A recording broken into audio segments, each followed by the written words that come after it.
Assalamualaikum warahmatullahi wabarakatuh. Perkenalkan, saya Tazkia Farka dengan NPM 2311031059.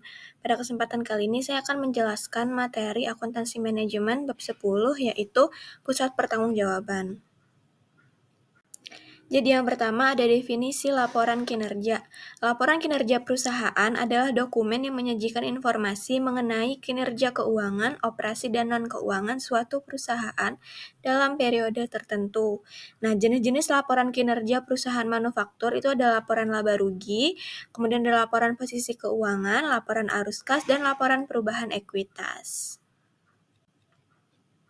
Nah, pusat pertanggungjawaban itu sendiri adalah bagian atau unit organisasi yang bertanggung jawab atas kegiatan tertentu dan memiliki kontrol atas sumber daya yang diberikan, serta dapat dinilai berdasarkan kinerja. Nah, masing-masing departemen pertanggungjawaban itu yang pertama ada departemen produksi. Departemen produksi ini bertanggung jawab atas kegiatan produksi barang atau produk.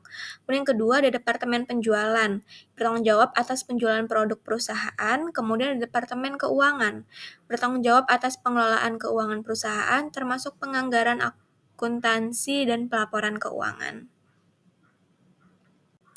Nah, kemudian selanjutnya ada pengukuran kinerja untuk moneter dan non-moneter. Pengukuran kinerja moneter dalam perusahaan manufaktur melibatkan evaluasi dan analisis kinerja keuangan yang berfokus pada aspek moneter atau keuangan perusahaan. Berikut ini adalah indikator yang digunakan dalam pengukuran kinerja moneter. Yang pertama ada imbal hasil atas investasi, kemudian ada margin laba bruto, ada margin laba operasi, perputaran persediaan, dan ada day sales outstanding.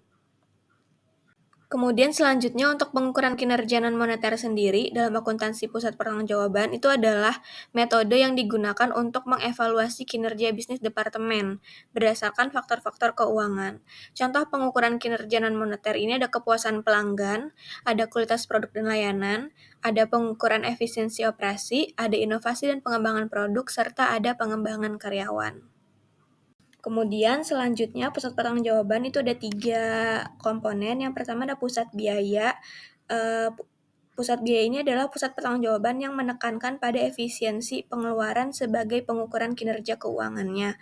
Kemudian pusat pendapatan ini adalah metode akuntansi yang digunakan untuk mengukur dan melaporkan kinerja suatu pusat laba atau divisi dalam sebuah organisasi. Kemudian pusat investasi adalah metode akuntansi yang digunakan untuk mengukur dan melaporkan kinerja pusat investasi atau proyek dalam organisasi. Sekian materi yang dapat saya sampaikan. Saya ucapkan terima kasih banyak. Wassalamualaikum warahmatullahi wabarakatuh.